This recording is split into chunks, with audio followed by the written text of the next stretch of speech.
श्री कृष्णा श्री कृष्णा श्री कृष्णा श्री कृष्णा। गुरुर्ब्रह्मा गुरुर्विष्णुः गुरुर्देवो महेश्वरः गुरु साक्षात् परं ब्रह्म तस्मै श्री गुरवे नमः।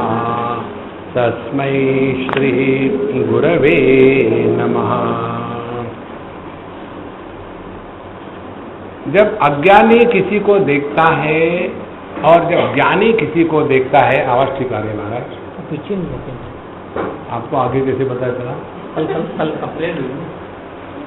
तो जब ज्ञानी किसी को देखता है और अज्ञानी किसी को देखता है तो उनकी फोकल लेंथ पे फर्क होता है। देखो, अज्ञानी जब देखेगा तो उसका लक्ष्य ध्यान होगा नाम रूप के अनेकता पर, और ज्ञानी जब देखेगा तो उसका ध्यान होगा इस नाम रूप का जो एक अखंड आधार है उस पर। तो एक ही वस्तु को दो व्यक्ति जब देखते हैं तो उनके अनुभूतियां भिन्न भिन्न होती है। तो हमारे जीवन के अनुभूतियों का मूल कारण क्या हो गया? जगत की नाम रूप की विविधता नहीं, बल्कि हमारी दृष्टि जो किसको ग्रहण कर रही है। देखो, अभी हम सुबह में बैठे थे बाबूजी के साथ, तो जड़ भरत की कथा बाबूजी कह रहे थे कि पहले वो राजा थे, फिर उन्होंने वो देह त्याग दिया, फिर हिरण बन गए, और फिर उन्होंने वो देह त्याग दिया, फिर जड़ भरत बन गए। तो उन्होंने एक जन्म के बाद मर गए तो दूसरा जन्म लिया, फिर मर गए तीसरा जन्म लिया। ऐसा हमारा साधारण अंडरस्टैंडिंग होता है, यही हम गलती करते हैं। देखो, समझना क्या है कि जो पहले राजा थे वो वही है। उन्होंने राजा की उपाधि का त्याग करके हिरण की उपाधि को धारण किया, फिर उन्होंने उस हिरण की उपाधि का त्याग करके फिर जड़ भरत की उपाधि को धारण किया। तो उसमें मरा कौन? भगवद गीता द्वितीय अध्याय, देहिनोस्मिन् यथा देहे कौमारम यौवनम जरा तथा देहांतर प्राप्ति धीरस्तत्र न मुह्यति। जैसे देह का जो बचपना है, छोटा देह, फिर उसका त्याग करके फिर हम जवान हो गए, फिर जवानी के देह का त्याग करके मिडिल एज हो गए, फिर उसका त्याग करके नॉट सो ओल्ड हो गए, और उसका त्याग करके अब तो लगता है बुढ़ाऊ हो ही गए। तो उसमें क्या हमारे अनेक जन्म हुए क्या? हम तो एक ही अखंड है ना। तथा देहांतर प्राप्ति ही भगवान कहते हैं, उसी प्रकार से इस देह का माने देह की उपाधि का जब हम त्याग कर देंगे, हम तो ज्यों के त्यों है ना, तो मरा कौन? देखो महाराज, यही भेद है ज्ञानी के और अज्ञानी के दृष्टि का। तो जितनी साधना है वो साधना हमें अपने दृष्टि में परिवर्तन लाने के लिए करनी है। तो जब हम बाबूजी से बात कर रहे थे तो हमने उनको एक उदाहरण दिया। हम लोग क्या कहते हैं कि समुद्र में पानी है, माने समुद्र के सिवा पानी का अस्तित्व नहीं है। लेकिन असलियत क्या है? पानी में समुद्र है। देखो कितना भेद है। तो जब हम समुद्र को देखते हैं तो पानी को थोड़ी देख रहे हैं। तो ये हमारे दृष्टि को जो ढक्कन पड़ा है, ये कैसा ढक्कन है? समुद्र को ढक दिया है लहरों ने, और समुद्र ने ढक दिया है पानी को। देखो, इसी प्रकार से नाम रूप के विविधता ने परमात्मा जो अधिष्ठान रूप ही जगत का, इस अधिष्ठान सत्ता को ढक दिया, और हम कहते हैं जगत है। वास्तविकता क्या है? अस्तित्व में जगत प्रतीत हो रहा है। देखो, तो जब हमारा ध्यान इस प्रकार से योग्य दृष्टि से एक तत्व की तरफ रहेगा, तब जाकर के हमसे ना पाप होता है ना पुण्य होता है। अब तीसरी बात बाबूजी ने आज हमारे एग्जामिनेशन ली, पता नहीं पास हो गए कि फेल हो गए। बोले महाराज जी कभी कभी मन में अच्छे बुरे विचार आते हैं, तो अच्छे विचार आने चाहिए ना। तो हमने कहा देखो बाबूजी, आकाश में चाहे सफेद बादल आवे काले बादल आवे, आकाश को क्या फर्क पड़ता है? देखो बादल तो बादल ही है, विचार तो विचार ही है, सद्विचार भी कहो या दुर्विचार भी कहो, ये दोनों ही बंधन का ही कारण है। और बंधन कैसा है? जब हम उनको महत्व देते हैं तब। देखो उसी प्रकार से क्रिया, उसी प्रकार से कर्म, उसी प्रकार से विचार, उसी प्रकार से बोलना चाहे आप गाली दो चाहे भगवान का नाम लो, इन दोनों के द्वारा वाणी पर कोई प्रभाव नहीं पड़ता।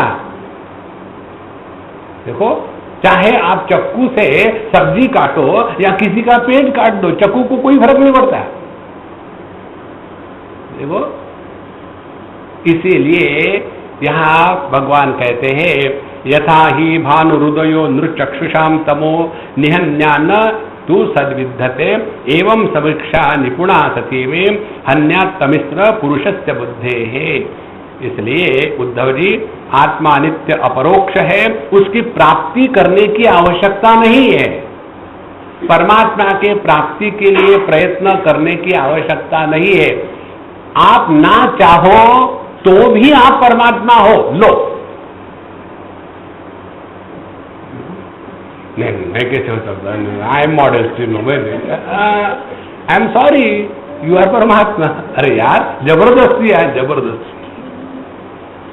देखो तो परमात्मा की प्राप्ति की कोई आवश्यकता नहीं, कोई साधना करने की आवश्यकता नहीं। तो क्या कहते हैं कि हमारी जितनी आवश्यकता है वो इसी की है कि अज्ञान के कारण हम उस स्वयं प्रकाश परमात्मा को देखते नहीं, सामने होते हुए भी। अब देखो कैसे नहीं देखते? जब हम लहरों में खेल रहे हैं तो किसको स्पर्श कर रहे हैं? पानी को। जब हम समुद्र में कूद रहे हैं तो किस पे कूद रहे हैं? पानी में। लेकिन कहते क्या है? आज बड़ी जबरदस्त लहरें थी, ज्वार भाटा था, सुनामी आई। फिर कहते हैं कि हम जाकर के रामेश्वर में गए, वहां का समुद्र इतना बढ़िया है कि वहां आदमी 1-2 मील आराम से चल सकता है कमरभर पानी में। देखो और क्या किया हमने? पानी को 2 गालियां दी। एक गाली लहरें, दूसरी गाली समुद्र। इसी प्रकार से देख रहे हैं परमात्मा को और कहते हैं जगत है परमात्मा, कहते हैं देहमय हूं। देखो देहात्म भाव आ गया। तो है परमात्मा कहते हैं देह हूं, है परमात्मा कहते हैं जीव हूं। तो यह जो देहात्म भाव और जीवात्म भाव है, इसी ने परमात्मा को ढक दिया है। देखो संतो, ईशावास्य में एक प्रार्थना आती है, हिरण्मयेन पात्रेण सत्यस्यापि हितं मुखं तत्वं पूषन्नपावृणु सत्य धर्माय दृष्टये। सत्य धर्माय दृष्टये, अपने स्वरूप को प्रकट करने के लिए करना क्या है? प्रार्थना यह है, हिरण्मयेन पात्रेण सत्यस्य मुखम अपिहितम। ये सोने के ढक्कन ने सत्य को ढक दिया है, तो हे भगवान उस ढक्कन को उठाओ। देखो घूंघट के पट खोल तो ही पिया मिलेंगे। घूंघट यही है, हमें कर्तृत्वाभिमान का अभिमान है, हमको भोक्तृत्वाभिमान का अभिमान है, हमको देहात्म भाव का अभिमान है, हमको पापात्मा पुण्यात्मा इन सभी अभिमानों के बोझे में इतने हम दबे हुए हैं कि स्वयं के परमात्मा स्वरूप को मानो देख नहीं रहे, अनुभव नहीं कर रहे। देखो एक बार मुझे किसी कहा था, मैं गुवाहाटी में था, और किसी मारवाड़ी के घर में था, जैन मारवाड़ी। तो हम लोग वहाँ बैठे। उन दिनों में मैं ताज़ा था इस प्रोफेशन में, अब तो मैं प्रोफेशनल हो गया। तो बैठे, आप एक प्रश्न, दूसरा प्रश्न, तीसरा प्रश्न। हमने कहा खाना नहीं देना तो मत दो, मैं जा रहा हूँ। कितने प्रश्न पूछोगे एक टाइम का खाना दे करके? बोले नहीं स्वामी जी, अब आखिरी प्रश्न। इसीलिए आजकल मैं क्या करता हूँ, कहीं भी जाकर डायरेक्टली किचन में जाकर के पहले कंफर्मेशन करता हूँ खाना है, और दूसरा डायरेक्टली डाइनिंग टेबल में खाना खा लो। क्योंकि प्रश्न पूछेंगे और यदि उनके सुविधा के अनुसार जवाब नहीं दिए तो क्या भरोसा खाना नहीं मिले। तो पहले खाना खा लो, फिर सत्य ही बोलना है। देखो, तो उनके यहाँ जब हम गए तो बोले नहीं आखिरी प्रश्न। बोले हमको ये बताइए स्वामी जी, सत्संग हमको क्यों अच्छा लगता है? स्वामी ने कहा सच बताऊं कि झूठ बताऊं, मेरे पास दोनों उत्तर है। बोले for a change talk the truth. ठीक है। तो हमने उनको बताया, देखो केवल सत्संग में ही आपको बताया जाता है कि आप सच्चिदानंद स्वरूप हो। बाकी कहीं भी चले जाओ, आपको बताते पता नहीं डकैत कहां से आ गई है, पता नहीं ये चुड़ैल कहां से आ गई है। तो दुनिया हमको गालियां देती है। सत्संग ही ऐसा स्थान है कि जहां हमको कहते हैं तुम सच्चिदानंद हो। मुझे लगता है फिर भी इसीलिए हमको सत्संग अच्छा लगता है। देखो, इसलिए साधना हमें परमात्मा के प्राप्ति की नहीं करनी है। जिस अज्ञान के कारण हम अपने परमात्मा स्वरूप को भूल गए हैं, ढक गए हैं, उस अज्ञान को हटाना है। और अज्ञान क्या है? जब तक के देह के साथ तादात्म्य करके बैठे हैं तभी तक तू मैं। इस उदाहरण को ठीक से समझो। हमने दिया है पहले उदाहरण ये, जब हमारे ही जिह्वा हमारे होठों पर घूम करके गिला करती है तब ये भोग की भावना आती है क्या? देखो, हमारे ही हाथ खुजलाते हैं पीठ को, थैंक यू वेरी मच, कभी आता है क्या? कभी हमारी ही उंगली आंख में जाती है तो दर्द होता है, तो कभी ऐसे लगता है कि उंगली को देख लेंगे। नहीं बाबा, क्योंकि वहां द्वैत होते हुए भी द्वैत की निष्पत्ति नहीं है। देखो, इसीलिए जिसके अंतःकरण में यह परिच्छिन्न मय का जन्म नहीं होता, वह व्यक्ति सबके साथ उतनी ही सहजता से रह सकता है जितना अपने साथ सहजता से रहता है। देखो, इसीलिए इस अज्ञान के पर्दे को हटाना ही है। एवं समीक्षा निपुणा सती में, इसलिए यह जो जन्म रहित परब्रह्म परमात्मा है, इसके लिए ना कोई प्रयत्न करने की आवश्यकता है, क्योंकि बुद्धि के वृत्ति के द्वारा ना तो वो ग्रहण होता है, ना तो बुद्धि के वृत्ति के द्वारा उसका त्याग होता है। देखो, और जितना जगत में हमारा व्यवहार हो रहा है वो केवल बुद्धि की वृत्तियों के साथ ही हो रहा है।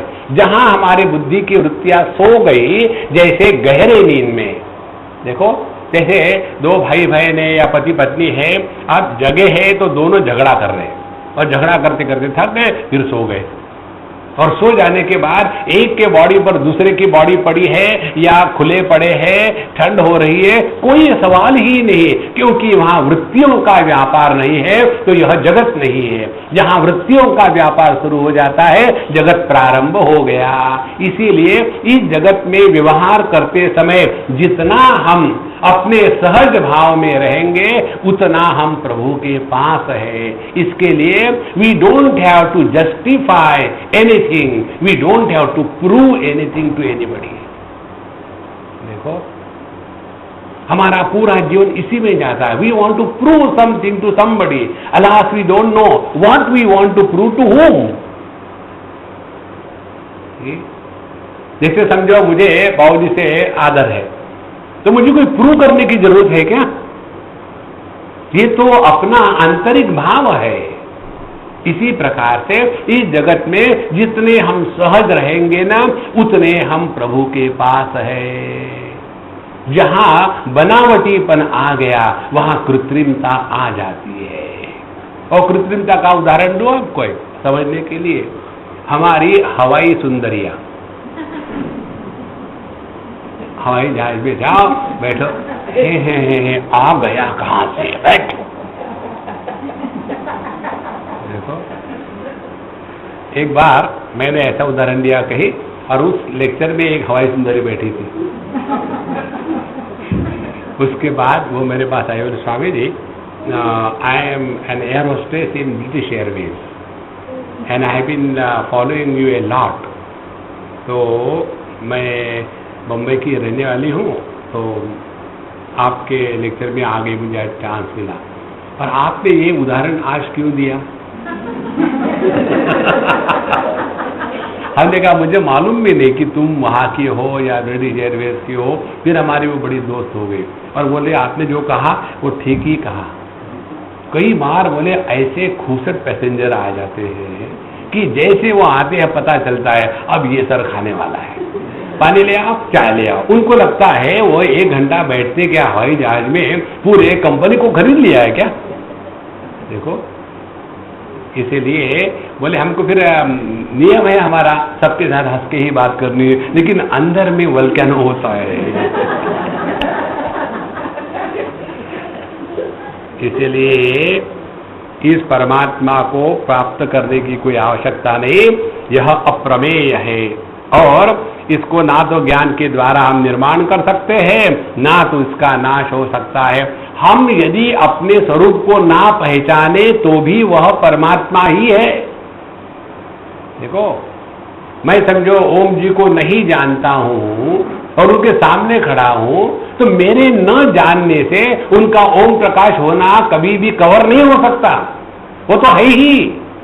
फिर आकर के गुरु आएंगे और कहेंगे तत्वमसी कि यह ओम प्रकाश है। अच्छा, तो उन्होंने जो शब्द के द्वारा बताया है तो क्या उनको निर्माण किया है? नहीं, जो अस्तित्व है उसी को शब्द के द्वारा लखाया है।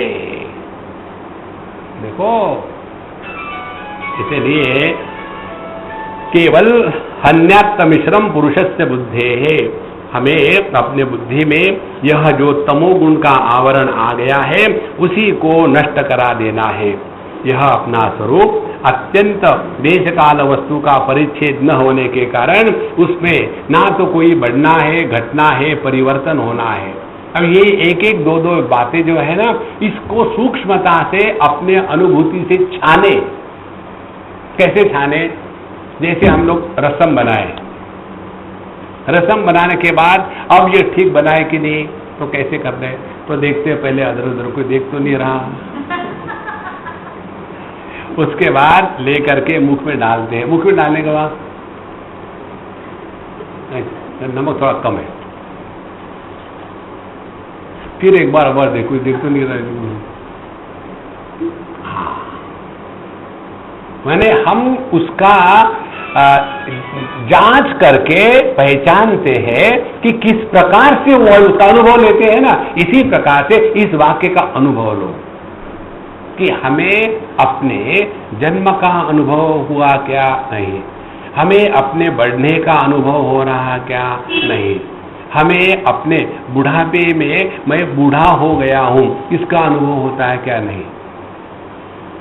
किसी को भी अनुभव नहीं हो सकता कि मैं बढ़ रहा हूं, मैं बूढ़ा हूं। जहां देह के साथ संबंध जोड़ दिया, फिर स्त्री पुरुष जवान बूढ़ा पैदा हो गए।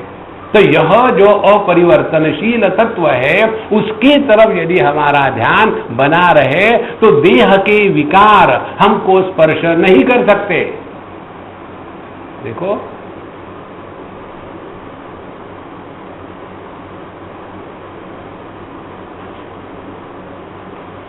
अपने आप वाणी बंद हो जाती है।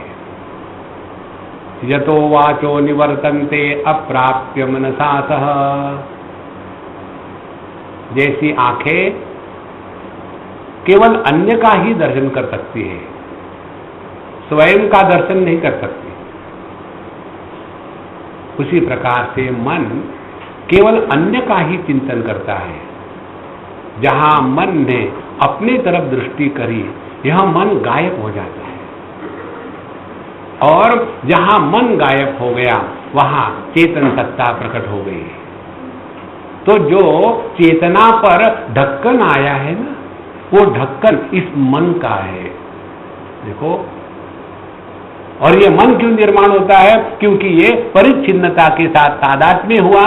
परिच्छिन्न के साथ तादात्म्य होने के बाद चेतन सत्ता को ही मन कहते हैं। देखो,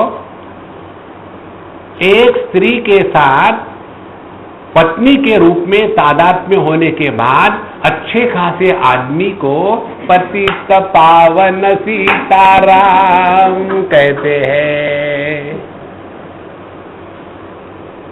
और उसके पश्चात वो अपने आदमी होने के स्वातंत्र को, आनंद को भूल करके हमेशा डरा डरा डरा डरा रहता है।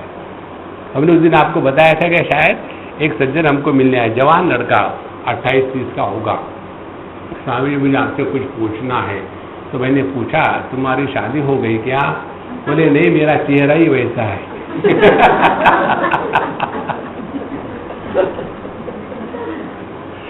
देखो, इसीलिए यह एष स्वयं ज्योति ही अजहा अप्रमेय, और अपने जैसे आंखें काम कर रही है कि नहीं, ये कैसा सिद्ध होगा? जब तक के आंखों को देखने के लिए रूप रंग नहीं है तब तक के आंखों में ज्योति है कि नहीं, ये सिद्ध नहीं हो सकता। लेकिन अपने होने के लिए किसी की भी आवश्यकता नहीं है, चाहे वृत्तियां रहे ना रहे, चाहे देह के साथ तादात्म्य रहे ना रहे, चाहे मन के वृत्तियों की विकारों के साथ तादात्म्य रहे ना रहे। देखो, हमको अपने अस्तित्व के लिए किसी अन्य की अपेक्षा नहीं है। यह जो निरपेक्ष अस्तित्व है यही अपनी असलियत है। इसमें करना क्या है? देखो, और जब हम इस अस्तित्व को आत्मरूप से ग्रहण करते हैं ना, तब पता चलता है कि जैसे बाएं हाथ में जो है वही दाहिने हाथ में है।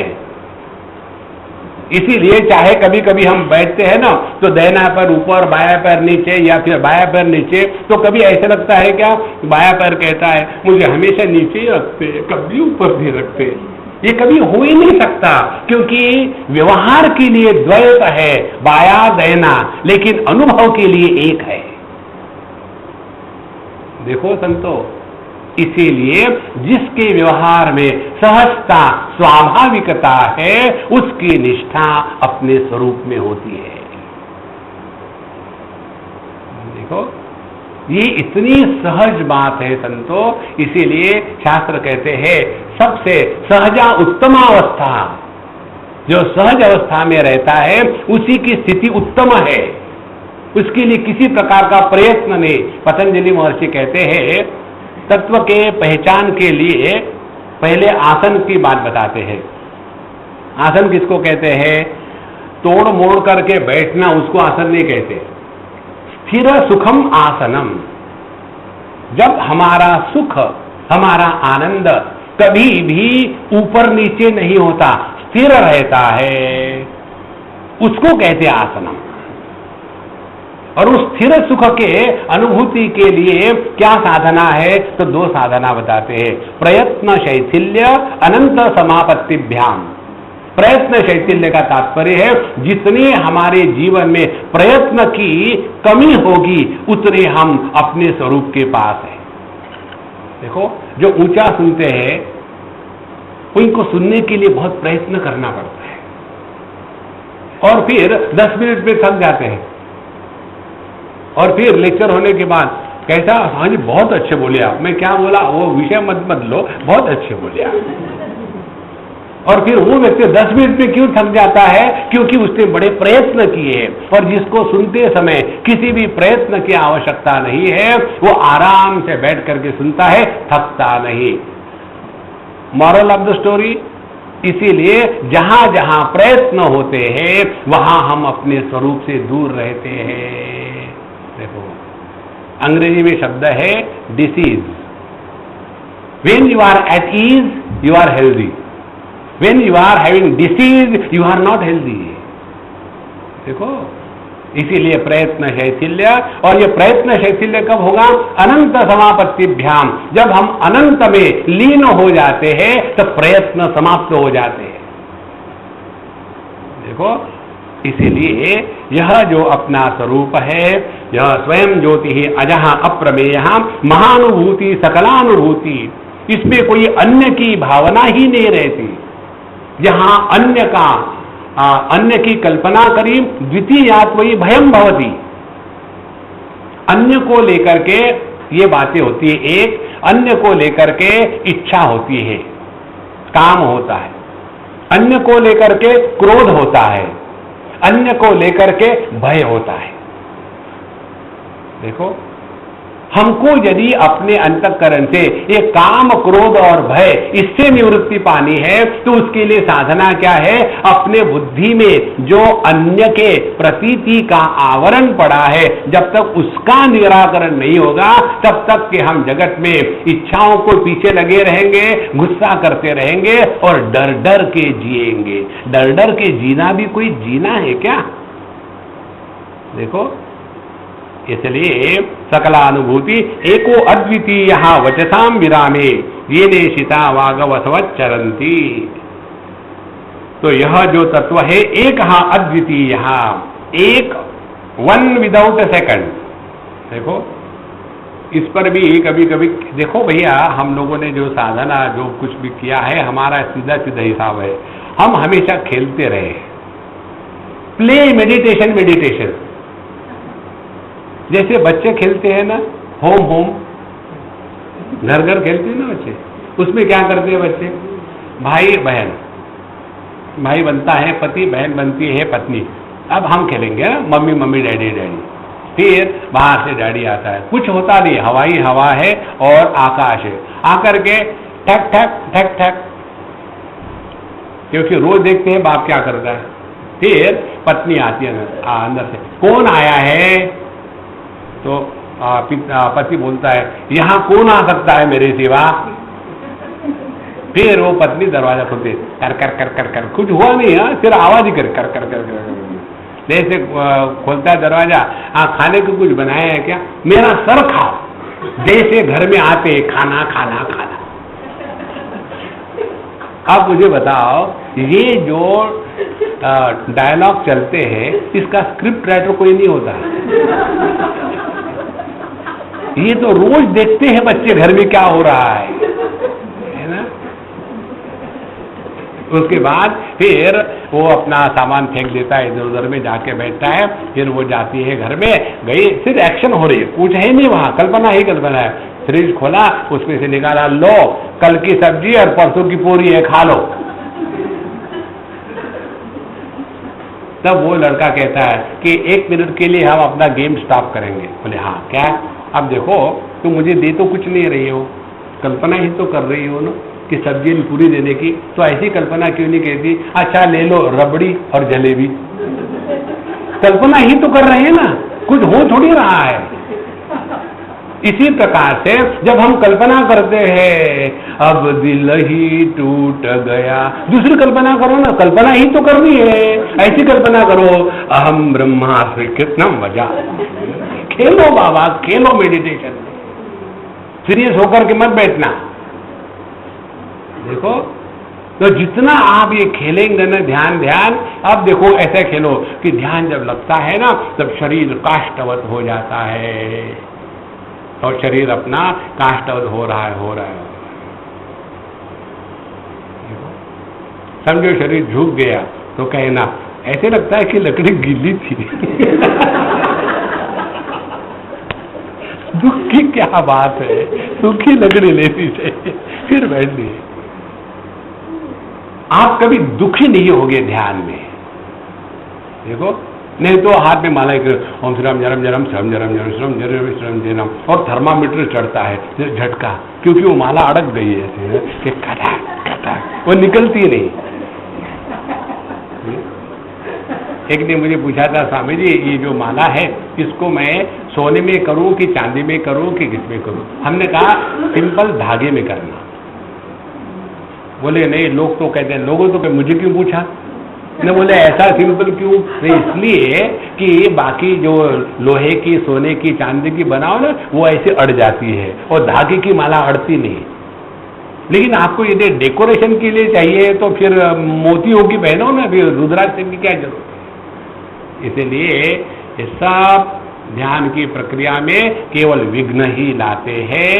अपने मन को स्थूल देह से अलग करना, और जब स्थूल देह से मन अलग हो जाता है तो अपने आप मन में उठने वाले जो विचार है वो हमको प्रभावित नहीं करेंगे।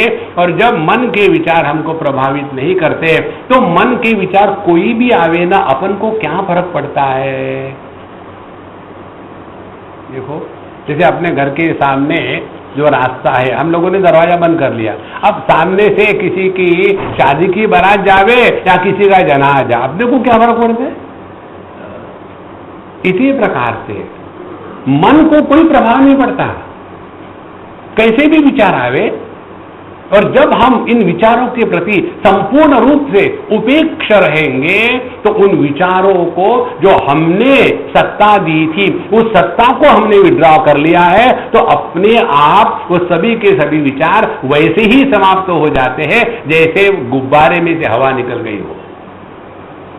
देखो, इसीलिए एको अद्वितीय वचसाम विरामे, जहां हमारे वाणी का विराम हो जाता है वहां परमात्मा प्रकट है। इसलिए कम से कम जगत में उलझना चाहिए। और कम से कम जगत में उलझने का तात्पर्य क्या है? ना किसी की निंदा करो, ना किसी की अस्तुति करो। हमारे यूपी में स्तुति नहीं होती, अस्तुति होती है। तो जब किसी की निंदा और स्तुति दोनों बातें छोड़ दी तो फिर बोलने को कुछ बचता ही नहीं। देखो ना, फिर क्या बात करें? इसको आप जरा ध्यान से सुनना। जब 5-6 लोग इकट्ठे आ जाते हैं, when the first person talks to the second person about the third person, संसार is born। देखो, संसार में 3 पर्सन होते हैं ना व्याकरण में, प्रथम पुरुष, मध्यम पुरुष और तृतीय पुरुष। तो जब मैं तुमसे बात करता हूं उसके बारे में तो संसार शुरू हो गया। और जहां हमने ये सभी पुरुषों का त्याग कर दिया तो परम पुरुषोत्तम में वहां हम लीन हो गए। देखो, 15वें अध्याय में भगवान कहते हैं, यस्मात् क्षरमति तो हम अक्षराद पिचोत्तमः अतोस्मि लोके वेदे च प्रथितः पुरुषोत्तमः। पुरुषोत्तम वो है। इसलिए वचसाम विरामे ये नेशिता वागसवश्चरन्ति, और जिसके कारण और जिसको लखाने के लिए यह वाणी का प्रयोग किया जाता है, लेकिन जहां वाणी शांत हो जाती है वही परमात्मा प्रकट हो जाता है। एतावान मत्सम्मोहो यद विकल्पस्तु केवले आत्मनिवृत्ते स्वमात्मानम अवलंबो न यस्हि। कहते हैं उद्धव जी महाराज, अद्वितीय आत्म तत्व में अर्थहीन नामों के द्वारा विविधता मान लेना यही मन का भ्रम है। आभूषणों के अनेकता के तरफ जब ध्यान होगा तो बुद्धि में उपयोगिता आ जाएगी। Whenever we are utility oriented in our life, we are संसारी। हमको क्या मिलेगा? इसका क्या फायदा है? एक सेठ जी पहुंच गए एक महात्मा के पास, फक्कड़ महात्मा थे, और पहुंचने के बाद कहते हैं, महात्मा जी भगवान का नाम लेने से क्या मिलता है? तो फक्कड़ तो फक्कड़ ही होते हैं। उन्होंने कहा, अरे तो बनिया है क्या मिलता है? जब सब कुछ मिलता है तब भगवान का नाम मुंह में आता है। देखो, माने साधना किसी मिलने के लिए नहीं करनी हमको। इसीलिए यहां कहते हैं, यही एक नाम रूप की विविधता को जब हम महत्व देते हैं तब हमारे मन में ऐसे प्रश्न आते हैं कि भगवान का ध्यान करने से क्या मिलेगा, साधना करने से क्या मिलेगा, इससे क्या फायदा है। एक कोई गवर्नर थे किसी स्टेट के, और उनकी लड़की, वो हमको स्वामी अखंडानंद जी के आश्रम में बंबई में मिली। हमारा सत्संग हो गया और वो बैठी थी और इनका इंट्रोडक्शन करा दिया, स्वामी जी अमुक अमुक गवर्नर है, ये उनकी कन्या है और अब ये भी रिटायर हो गई है, वो भी काफ़ी 60-70 की होगी और स्थूल देह आराम से बैठाता है, एकमेवा द्वितीय के जैसा। और फिर प्रश्न पूछा कि महाराज जी इस दुनिया में हमने देखा है कि जो चोर चपत्ते लोग हैं वो तो बड़े मस्त रहते हैं, खुशहाल रहते हैं, और जो बेचारे अच्छे लोग हैं उनको दुख झेलना पड़ता है, ऐसा क्यों? हमने कहा अब इसको तो छोड़ो, मुझे ये बताओ आपका तो सब ठीक ठाक है ना? बोले मेरा सब ठीक ठाक है। मतलब उत्तर मिल गया।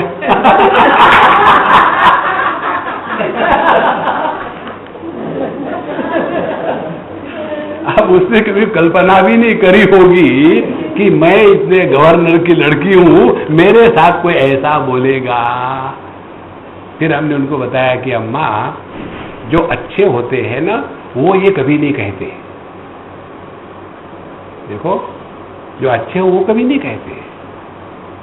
कोई भी अच्छा व्यक्ति ये नहीं कहता कि इस जगत में चोरों को खूब मिलता है और हमारे जैसे अच्छे लोगों को कुछ नहीं मिलता। वो अच्छे नहीं होते, वो घटिया होते। इसलिए अपने मन को इन सभी विविधता से हटा करके स्वरूप में नित्य रहना, यह हमारी स्वाभाविक स्थिति है। हमको कुछ करना नहीं। जब हम अपने स्वरूप से पदच्युत हो जाते हैं तब जीवन में कठिनाई आती है।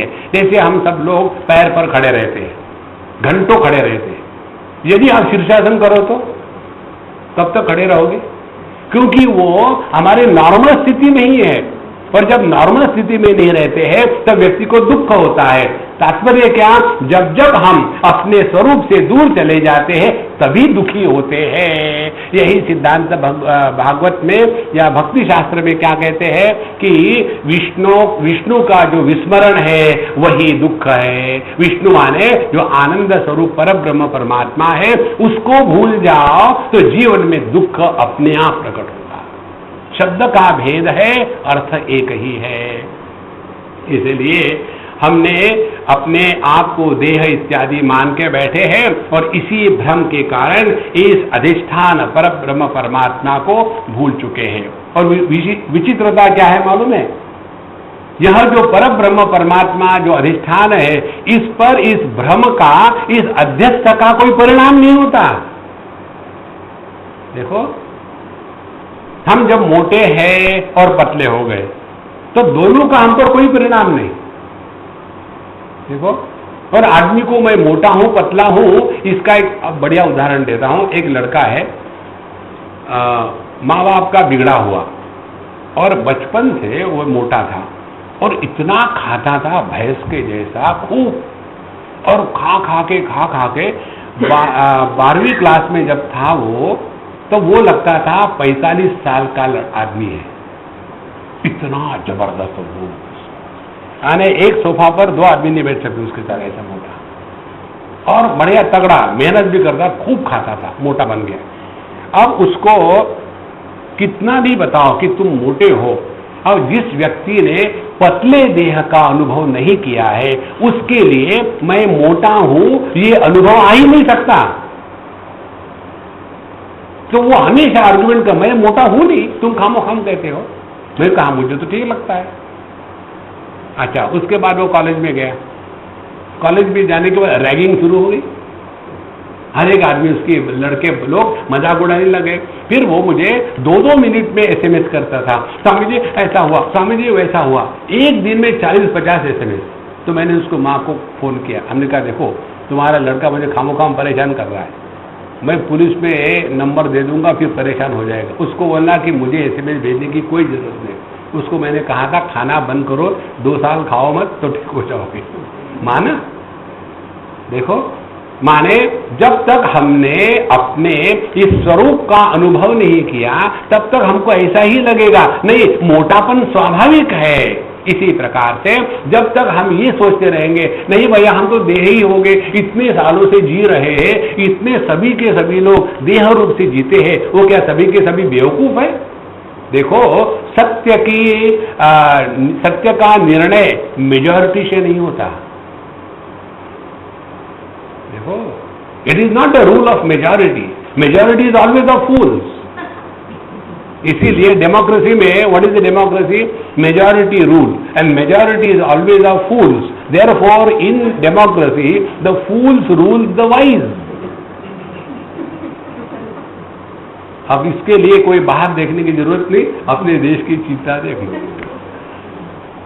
तो जहां हमने अपने इस अध्यस्त देह की निराकरण कर दी, अपने स्वरूप को प्रकट कर लिया, और ऐसे अनेक होते हैं।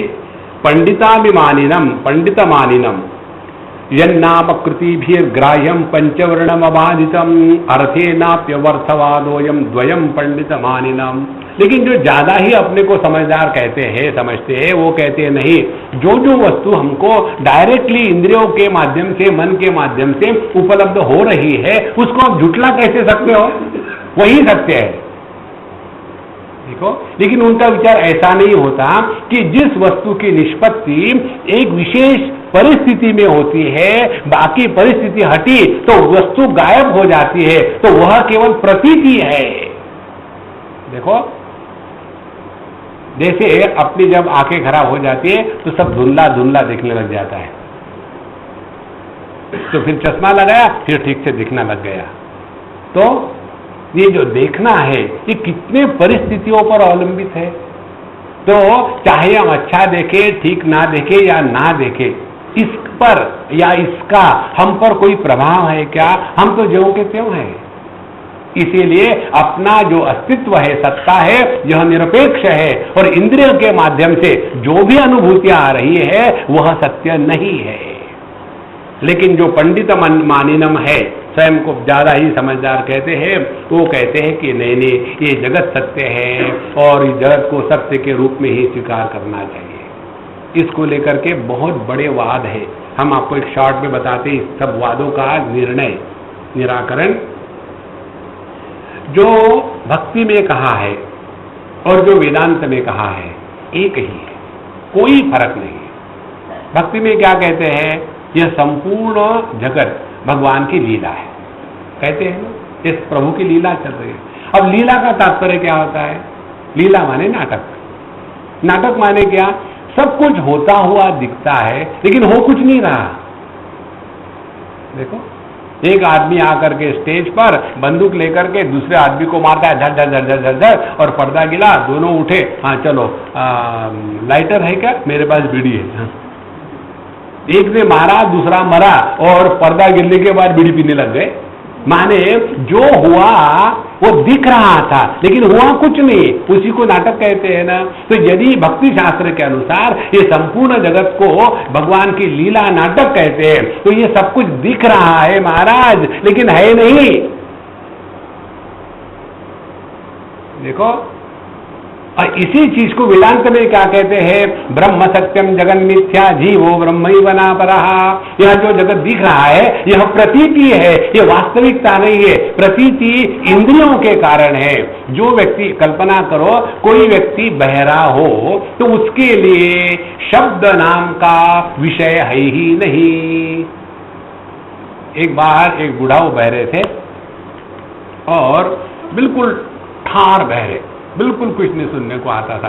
तो जब भी वो सब लोग बैठे थे खाने के लिए, अब बहरे आदमी का हंसना और समझदार आदमी का हंसना, उसमें जमीन आसमान का अंतर होता है। बहरे आदमी का हंसना बेवकूफ के जैसा होता है, क्योंकि सुनने को आ नहीं रहा तो इसीलिए वो हंस देता है। तो उन्होंने सोचा कि हम जब भी खाने के लिए बैठते हैं तो सभी लोग बातें करते हैं और मैं हंसता हूं तो और उनको अच्छा लगता है, तो क्या बात करते होंगे, क्या बात करते होंगे। तो उन्होंने भगवान से कहा, भगवान मुझे सुनने को दे दो, मेरे सभी पुत्र पौत्र और सभी मेरे बहू ये इकट्ठे आकर के रहती है, मैं कुछ सुन नहीं पाता, इतने सब खुश होते हैं, मुझे सुनाने दो भगवान। भगवान प्रकट हो गए, बोले एक शर्त पर, यदि तुमको सुनने को आता है, तुमने किसी को बताया तो तुम अंधे भी हो जाओगे और बहरे भी हो जाओगे, किसी को बताना मत। भगवान ने कहा, अब डर तो गया बुढ़ाऊ, बोले ठीक है जी मैं नहीं बताऊंगा। और उसी क्षण से उनको सुनना शुरू हो गया। अब घर के सभी लोगों को मालूम था ये बहरा है, अब बोलना शुरू कर दिया, आ गया खूसट, खामो खाम का हंसता है, सुनने तो कुछ आता नहीं, हम लोगों के बीच में आने की क्या जरूरत है, अब ये महात्मा सुन रहे अब बोल भी नहीं सकते। फिर भगवान कृपा से भगवान उठा लो कुछ सुनने की जरूरत नहीं। माने शब्द का ग्रहण तब हो सकता है जब कान है, किसी को कान ही नहीं तो शब्द नहीं। इसी प्रकार से ये संपूर्ण सृष्टि का अस्तित्व केवल इंद्रिय प्रत्यय है। इसीलिए जब हम अपने इंद्रिय, देह और मन इनको सबको समेट करके सुषुप्ति अवस्था में शांति को प्राप्त हो जाते हैं, उस समय हम कहाँ होते हैं, कौन होते हैं, क्या होते हैं, कुछ भी नहीं। ध्यान से सुनना। और जब हम नोबडी होते हैं, कुछ भी नहीं होते, तब आनंद ही आनंद है। जितना दुख है ना, ये somebody को है। तो साधना क्या हो गई? Remain as mister nobody. देखो, जहां somebody बनो, परेशानी शुरू। इस पर चिंतन करो। ध्यान के लिए बैठते हो तो आपके मन में बड़े विचार आते हैं, रावण जी बहुत विचार आते हैं मन में, क्या करें? प्रश्न पूछने से कुछ उत्तर नहीं मिलेगा, ढूंढो अपने आप, तब पता चलेगा कि हमारे मन में जो भी प्रश्न विचार आते हैं वो किसको आते हैं। तो कभी हम पति बने, कभी हम पत्नी बने, कभी हम माँ बने, कभी हम भाई बने, कभी हम बाबा जी बने। देखो, मुझे कई बार जब मैं ध्यान में बैठता हूं तो ऐसे सुंदर सुंदर विचार आते हैं, जैसे तमोगुण से परे जाना माने जागृत अवस्था के परे जाना। जागृत अवस्था तमोगुण प्रधान है। रजोगुण से परे जाना माने स्वप्नावस्था से परे जाना। सत्वगुण से परे जाना माने सुषुप्ति से परे जाना। अब ये विचार किसके दिमाग में आएगा? जो बाबा जी। देखो, जब आप कुछ बनो मत, अपने आप सब शांत हो जाता है। इसलिए स्वयं पंडितम मानिनम, जो ये कल्पना करते हैं क्योंकि किसी वस्तु का अनुभव होता है तो वो है, ये गलत बात है। योगिनो अपक्व योगस्य जुञ्जतः काय उत्थितैः उपसर्गैः विहन्येत तत्रायं विहितो विधिः। योगधारणया काचित् आसनैर्धारणान्वितैः तपो मंत्रोषधि काचित् उपसर्गान् विनिर्दहेत्। क्या कहते हैं कि यदि योग साधना होने के पहले ही हमारे शरीर में यदि कुछ रोग इत्यादि आते हैं तो देखो, भगवान के शब्द उद्धव जी के प्रति है, अपने शारीरिक स्वास्थ्य को ठीक से रखना यह आध्यात्मिक साधना है। और उसके लिए हमने जैसा शाम के लेक्चर में बताया था, सबसे पहले ध्यान रखो अपने मध्य प्रदेश पर, जिसके द्वारा पेट में गड़बड़ी होती है उससे बचो। हम आपको एक सिंपल टेक्निक देते हैं आपके पेट की हेल्थ देखने के लिए। पहली बात, यदि जैसे आप हमारे जिह्वा देखो, यदि जिह्वा पर किसी भी प्रकार का लेप नहीं होता, कोई कचरा इकट्ठा नहीं होता, तब समझ लेना आपका पेट ठीक है। दूसरी बात, जब आप टॉयलेट को जाते हो और यदि आपका किया हुआ विष्ठा उस पैन को चिपक जाता है, 2 बार फ्लश करो तो भी नहीं जाता, तो आपका पेट गड़बड़ है। तीसरी बात, जब आप टॉयलेट को जाते हो और विष्ठा पानी में तैरती है तो आपका पेट गड़बड़ है। तो जहां जाने के बाद यदि वो पानी में डूब गई है और एक बार फ्लश करने से निकल जाती है और आपकी जीवा में किसी प्रकार का कचरा इकट्ठा नहीं हुआ है, तब समझ लेना आपका मध्य प्रदेश ठीक है। साधु संत कहते हैं 40 साल की उम्र के बाद यदि हम अपने देह के लिए क्या योग्य है क्या अयोग्य है इसके बारे में नहीं जान सकते हैं, तो हमको मनुष्य कहलाने का अधिकार नहीं है। हमको स्वयं को जानना चाहिए, what is suitable for us, तभी जाकर के साधना होगी।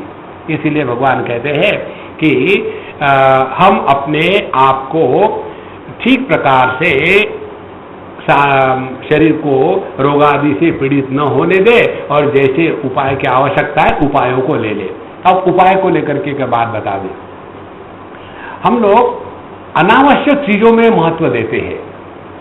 एक बार एक सज्जन ने मुझे पूछा, स्वामी जी आपकी तबीयत ठीक नहीं तो मैं आपको कुछ एलोपैथी की दवा दे सकता हूं यदि आप ले तो, क्योंकि कई महात्मा एलोपैथी लेते नहीं।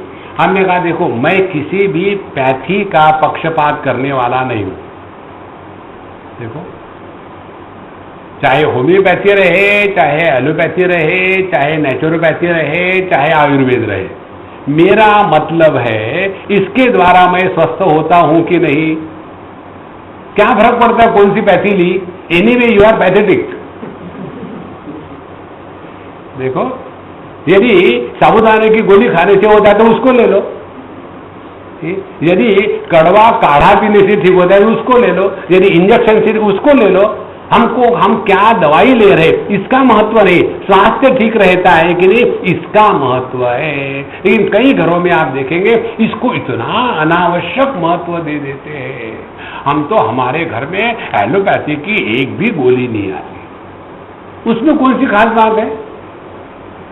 सवाल कौन सी दवाई की पद्धति है उसका नहीं है, सवाल यह है कि हमारा स्वास्थ्य ठीक है कि नहीं।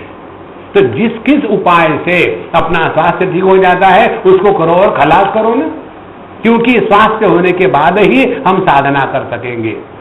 जो आदमी रोगी है वो साधना नहीं कर सकता और करेगा भी भगवान की प्रार्थना क्या करेगा, भगवान 3 तो ट्राई किए दवाई मिली तो नहीं, कोई चौथा कोई बताओ ना, जो भगवान को डॉक्टर बना देगा।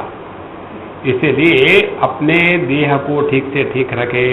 उसके बाद यदि शरीर में जो हमारे मेटाबॉलिज्म के कारण कुछ रोग इत्यादि आते हैं तो नित्य नियम थोड़ी बहुत योग साधना, थोड़ा बहुत प्राणायाम करके अपने आप को हल्का फुल्का कर लो। उसके लिए हम आपको एक छोटी सी बात बताते हैं। अपने पैर के उंगलियों से लेकर के गर्दन तक जितने जॉइंट्स है, पैर के उंगलियों के जॉइंट्स, उसके बाद एंकल के जॉइंट, फिर घुटने, फिर हिप जॉइंट्स, फिर बैक, उसके बाद अपने ये एल्बोज, उसके बाद अपने कंधे के जॉइंट और उसके बाद अपनी गर्दन, इन सभी जॉइंटों को रोज कम से कम सब मिलाकर के 1 घंटे का एक्सरसाइज देना आवश्यक है।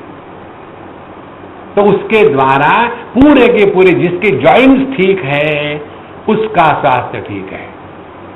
ये मैं कभी नहीं करता था पहले। एक बार सिंगापुर की बात है, मैंने अपनी बैग ली और ऊपर उठाने के लिए उठाई और मेरा हाथ लॉक हो गया, उठ ही नहीं रहा था। क्या हो क्या गया, सोचा कोई पकड़ तो नहीं रहा, बिल्कुल उठ नहीं रहा था। तो मैंने किसी को मदद मांग करके ऊपर रख दिया। उसके बाद ट्राई किया, बस मेरा बायां हाथ यहीं तक जाता, ऊपर नहीं जाता, फ्रोजन हो गया। और फिर डॉक्टर ने कहा कि आपको ऑपरेशन करना पड़ेगा, ये काटना पड़ेगा, वो काटना पड़ेगा, नहीं तो कॉर्टिसोन लेना पड़ेगा। हमने कहा मैं बाद में बताऊंगा। और फिर धीरे धीरे मैंने अपने ढंग से 2-4 चीजें करके करके धीरे धीरे अब पूरा का पूरा 6 महीने में 80% नॉर्मल हो गया। अभी भी पूरा नहीं, it doesn't go right like this, ऐसा ये नहीं जा सकता, बस ये इतना ही जा सकता। तो हमको अपने स्वास्थ्य की ठीक से ध्यान रखना है, तभी जाकर के साधना होती है। तो जो दवाई लेनी है लो, उसमें कोई खराबी नहीं। उसके पश्चात आगे कहते हैं कि केचित् देहमिमं धीरा सुकल्पम वयसि स्थिरम विधाय विविधोपाये अथ युञ्जति सिद्धये। तो काचित् मां अनुध्यानेन नाम संकीर्तनादिभिः योगेश्वरा निवृत्त्या वा हन्यात् अशुभात् शनैः। और फिर दूसरी साधना बताते हैं, काम क्रोध लोभ मोह इसके विघ्न से हटने के लिए अपने आप को 3 जगह बताते हैं। अपने कर्तव्य कर्मों में बिजी रहे तो अनावश्यक टाइम नहीं खाली रहता, फिर आपको समस्या नहीं। दूसरी बात, भगवान का भजन करने से मन का कहीं ना कहीं एक आलंबन हो जाता है। और तीसरी महत्व की बात, साधु संतों की सेवा करने से अपना जो मैं है वह शांत होने लग जाता है। देखो, सेवा करना ये सबसे बड़ी साधना है। जिस व्यक्ति में सेवा भाव प्रकट हो जाता है उसी का मैं नष्ट हो सकता है। देखो, इसीलिए धीरे धीरे अपने मन के ये जो रोग है इनसे हटने के पश्चात फिर केचित् देहमिमं धीरा सुकल्पम वैसी स्थिरम विधाय विविध उपाय ही अथ युञ्जति सिद्धये। अब बहुत महत्व की बात, जब हम अपनी साधना इत्यादि करने लग जाते हैं ना, जितना अंतःकरण शुद्ध पवित्र स्थिर होने लग जाता है तो हमारे अंतःकरण में सुप्त जो सिद्ध है, जो सिद्धियां है वो प्रकट होने लग जाती है। आपको पता भी नहीं चलेगा, सिद्धियां प्रकट होने लग जाएगी। 1-2 उदाहरण दे आपको। अपने हरिद्वार ऋषिकेश में काली कमले वाले बाबा का आश्रम है ना। तो एक काली कमले वाले बाबा कौन थे?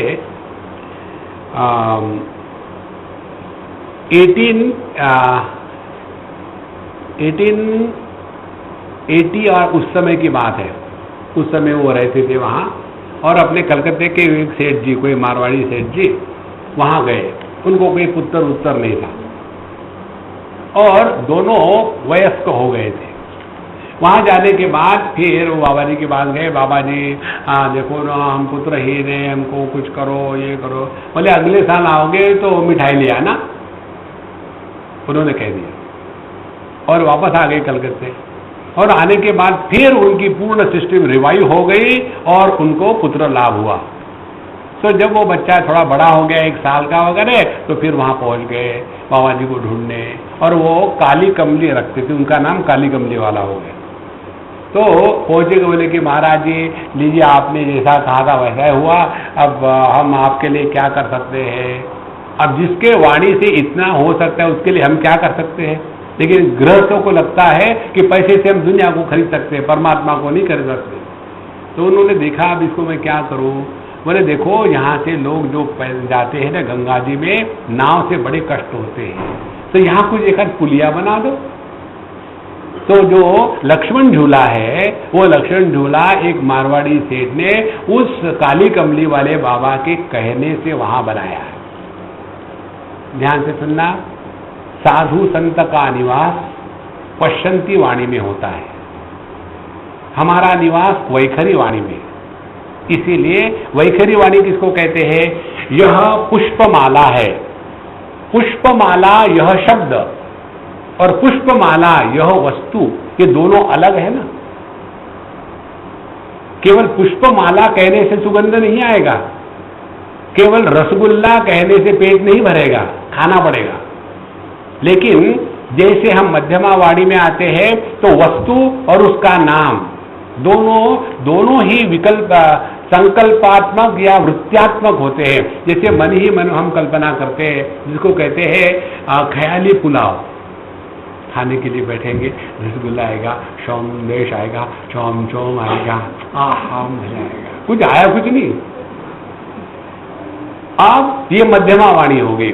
इससे आगे जाकर के जब हम अपने पश्चंती वाणी में स्थित हो जाते हैं तो वहां शब्द और उसका अर्थ ये अलग अलग नहीं होते, एक होते हैं। साधु संतों का निवास पश्चंती वाणी में होने के कारण जो वो कहते हैं वो हो जाता है। तो यही सिद्धियां हैं और ये हर एक में है, 1-2 में नहीं। और कहते हैं जब ऐसी साधना करते जाओ तो धीरे धीरे ये सिद्धियां प्रकट होने लग जाती है। और फिर यहाँ भगवान कृष्ण स्पष्ट निर्णय देते हैं, लेकिन अपने जीवन को इन सिद्धियों के पीछे बर्बाद मत करो। देखो महाराज, हम अपने एक दो अनुभव बताते हैं आपको। एक बार की बात है बम्बई की, हम बैठे थे, चाय पी रहे थे। एक माँ और उसकी लड़की होगी कोई 20-22 साल की और माँ थी कोई 45-50 की, unknown to me, Maharashtrian family. आगे मेरे कमरे में दूसरे माले पर था उस समय में, छोटा सा कमरा, 10 बाय 10 का, पीछे छोटा सा कमरा। तो मैं बाहर के कमरे में बैठा था। आइए बोले महाराज जी, हम आपको कुछ देने के लिए आए हैं, कुछ 2-4 फल दिए और 100 रुपये दिए। मैंने थैंक यू महाराज दो। बोले आपने हमको पहचाना? आपने कहा अम्मा आप पहली बार आ रही हो, सत्संग में तो कभी आती नहीं, तो मुझे मालूम नहीं कौन है आप। बोले नहीं ऐसे कैसे हो सकता है, क्या हो क्या गया? फिर उन्होंने बताया, बोले हमारे लड़की को किसी ने कुछ काट दिया या जो भी कुछ हो गया, उसका पूरा चेहरा हनुमान जी के जैसा हो गया था और मैं बहुत डर गई थी। तो उस समय आप हमारे घर में आए और आकर के बताया इसको हिंदूजा हॉस्पिटल में ले जाओ, 1 हफ्ते के बाद ठीक हो जाएगी। और हम तुरंत ले गए उसको, 1 हफ्ते इधर रही और आज ही वहाँ से आए तो हम डायरेक्ट आपके पास आए कि थैंक यू वेरी मच, आपने हमको जो बताया। अब हम ना तो उनके घर गए, ना तो हमने उनको कुछ बताया, लेकिन जब वो कह रहे तो झूठ थोड़ी हो सकता है। अब फिर हमारे दिमाग में कीड़ा सुनना शुरू हो गया, ये क्या तमाशा है। फिर एक हम सिद्ध पुरुष को मिले और उनको हमने पूछा कि महाराज जी, हम ना तो योगी है ना तो कुछ है, हम तो केवल ऑर्डिनरी गप लगाने वाले, खाने वाले हैं, ये क्या तमाशा है? तो उन्होंने इतना सुंदर उत्तर दिया, बोले महात्मा जी, परमात्मा निर्गुण निराकार है, उसको प्रकट होने के लिए सगुण और साकार की आवश्यकता होती है।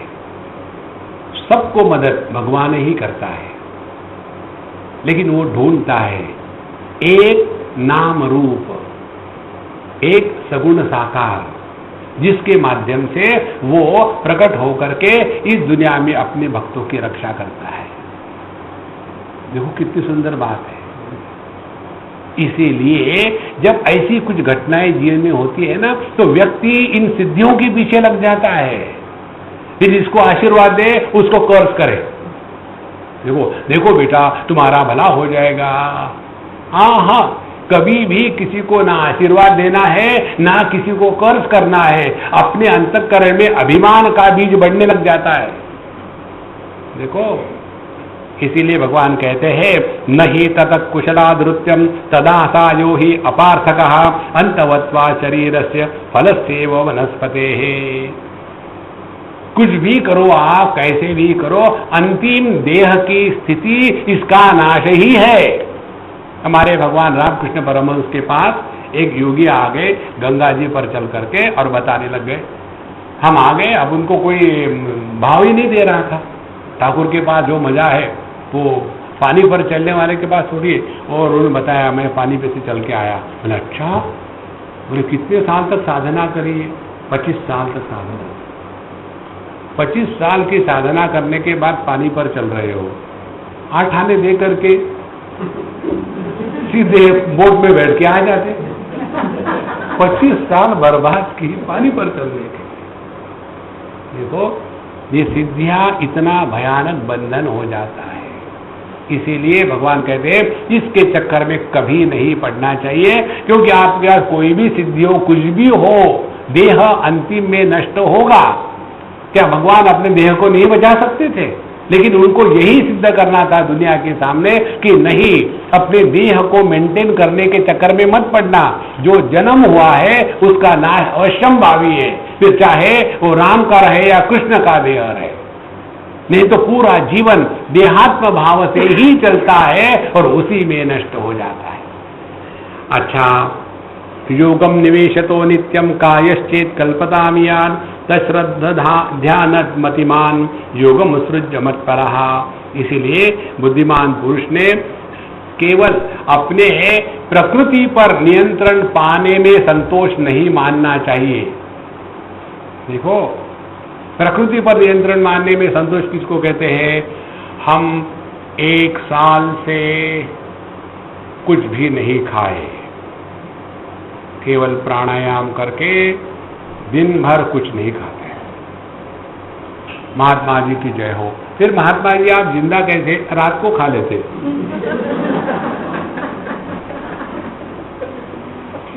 अरे भैया, बिना खा के रहना बड़ी बात जरूर है, लेकिन हमारे जो फ्रॉग्स होते हैं ना, 6 महीने तक हाइबरनेशन में चले जाते हैं, जिंदा नहीं रहते क्या?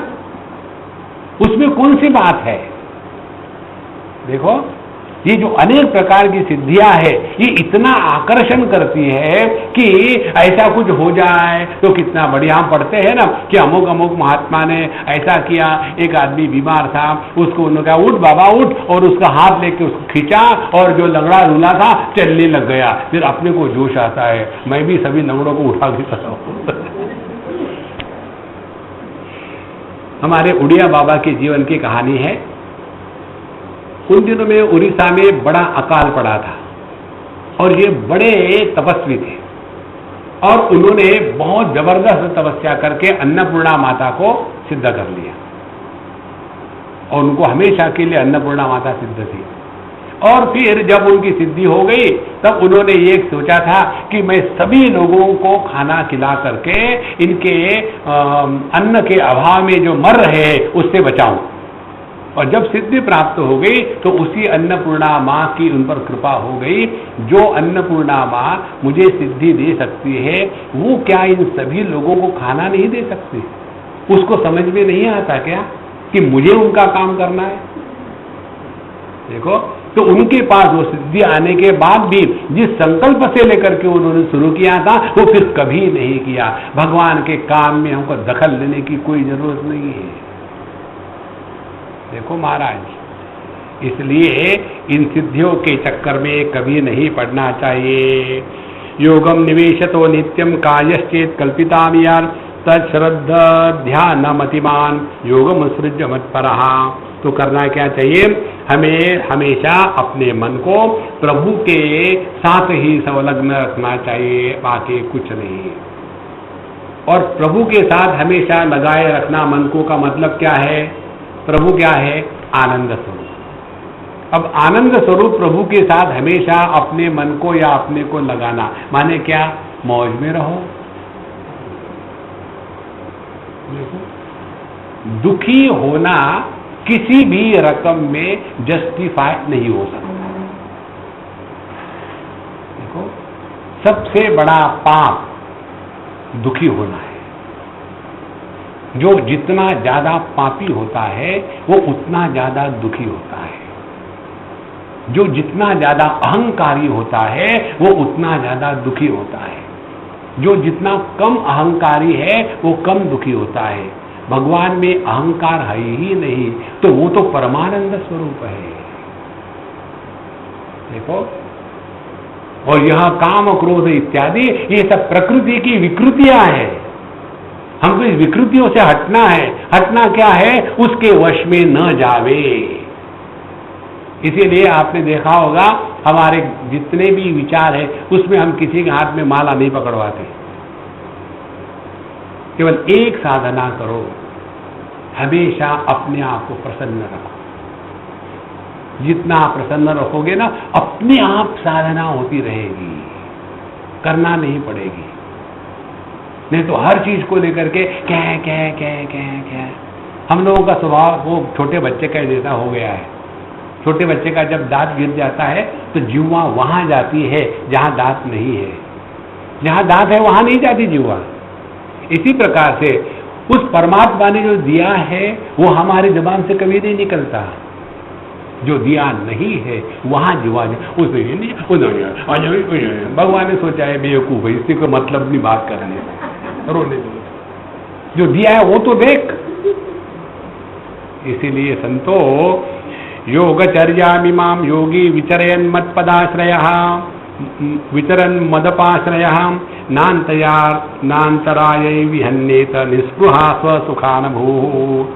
इसलिए जो साधक मेरा आश्रय लेकर के मेरे कहे द्वारा योग साधना के द्वारा संलग्न रहता है और मुझ में स्थित रहता है, तो कहते हैं उसके जीवन में कोई भी विघ्न बाधा नहीं डाल सकते। ध्यान से सुनना, विघ्न या बाधा बाहर से नहीं आते, ये अपने ही मन की कल्पना है। कि हमने पाप किया, हमने पुण्य किया। देखो, एक बार की बात है, मैंने ये कैसे सीखा आपको बताऊं। अरुणाचल प्रदेश में मैं किसी एक स्कूल में था और वहाँ लड़कियों की स्कूल हॉस्टल था और वो पहाड़ की लड़कियाँ, और मेरे लिए एक कमरा उन्होंने अलग से क्वार्टर में दे दिया था। बारिश थी, कीड़े थे, मकोड़े थे, लीची थी, सब कुछ थी। और एक दिन मैं शाम के समय, बिजली तो थी नहीं, एक दिन मैं शाम के समय अपना टॉर्च लेकर के पानी के बीच में जो ईंटें रखी थी उस पर से नाचते नाचते जा रहा था, और इधर का मेरा बैलेंस चला गया और दूसरा पैर रखा। मैंने वहाँ देखा कि वहाँ कोई एक कीड़ा वगैरह है और मेरा पैर मेरे खड़ा हुआ है, पैर बढ़ने से वो मरने वाला है, या तो वो मरेगा या तो मैं पानी में गिरूंगा। ये सब जानते हुए फिर भी मुझे पैर रखना ही पड़ा और वो कीड़ा मर गया। और मरने के बाद फिर मैं अपना कमरे में आने के बाद चिंतन शुरू हो गया मेरा, क्या मैंने पाप किया कि मैंने उसको मारा। देखो, ध्यान से सुनना, जिस क्रिया का हमारे अंतःकरण पर संस्कार बनता है वह क्रिया पाप पुण्य का निर्माण करती है। जिस क्रिया का हमारे अंतःकरण पर संस्कार नहीं बनता वही साधना है। देखो, इसको लेकर के अत्यंत जागृत दृष्टि से जीवन जीना चाहिए। देखो, और ये करते करते करते करते आदमी को स्पष्ट समझ में आता है इस जगत में कहीं भी पाप पुण्य नहीं है। एक समय जिसको पाप कहते हैं उसी को दूसरे समय पुण्य कहते हैं। एक व्यक्ति ने जो कार्य किया उसको पाप कहते हैं, वही कार्य दूसरे व्यक्ति ने किया तो उसको पुण्य कहते हैं। तो पाप पुण्य का निर्णय क्या है? जगत में व्यवहार करते समय अंतःकरण पर एक भी संस्कार निर्माण न होवे। जैसे आप सत्संग सुन रहे, कोई संस्कार निर्माण हुए क्या? तो आपको इस सत्संग के कारण पाप भी नहीं मिला, पुण्य भी नहीं मिला, फिर 1.5 घंटे क्या हो रहा? Time pass. पूरा जीवन इसी टाइम पास के लिए बिताओ महाराज, और मौज में रहना है। इस प्रकार से उसकी सारी कामनाएं धीरे धीरे नष्ट हो जाती है और वो हमेशा मौज में रहता है। भगवान कृष्ण के शब्द है स्वसुखानुभूहु। देखो, वो अपने अनुभूति के आनंद में मग्न रहता है। ध्यान से सुनना, जो व्यक्ति प्रसन्न रहता है, आनंद में रहता है, he cannot be a destructive force। देखो, प्रसन्न रहना it is a creative energy. कोई आदमी ऐसे नहीं कह सकता I am so happy darling, may I cut your throat. देखो, ये कभी नहीं हो सकता। इसीलिए हमको यदि जगत में कुछ करना भी है अच्छा काम, तो उसके लिए बेसिक रिक्वायरमेंट है यू शुड बी हैप्पी। देखो, दुखी होकर के जगत की सेवा नहीं हो सकती। समझो कोई आदमी मेरे पास आए, स्वामी जी मुझे आपकी सेवा करनी है, राम राम। मुझे कई के लोग पूछते हैं, ऐसा पूछते हैं, Swami ji what can I do for you? तो अब मुझे इतनी प्रैक्टिस हो गई है कि लिफाफा देख करके मजकूर पढ़ लेता हूँ मैं। तो मैं कहता हूँ, अच्छा really want to do something for me? Yes, please leave me alone for good. That is the highest good you can do to me. देखो, इसलिए जब हम प्रसन्न रहेंगे तब सेवा करेंगे, जब हम प्रसन्न रहेंगे तब भक्ति करेंगे, जब हम प्रसन्न रहेंगे तब कर्म करेंगे, जब हम प्रसन्न रहेंगे तब ध्यान होगा, जब हम मस्त रहेंगे तब ज्ञान होगा। और इन सब का अंत क्या है? वही आनंद। तस्मात् नारद भक्ति सूत्र, तस्मात् प्रेमैव कार्यम प्रेमैव कार्यम। दुख में प्रेम नहीं होता। प्रेम यह आनंद की अनुभूति है, दुख में द्वेष होता है। तो आनंद और प्रेम, यह प्रेम जब घटिया होता है तब उसको आसक्ति कहते हैं, और यही प्रेम जब उत्कृष्ट होता है तब उसको भक्ति कहते हैं।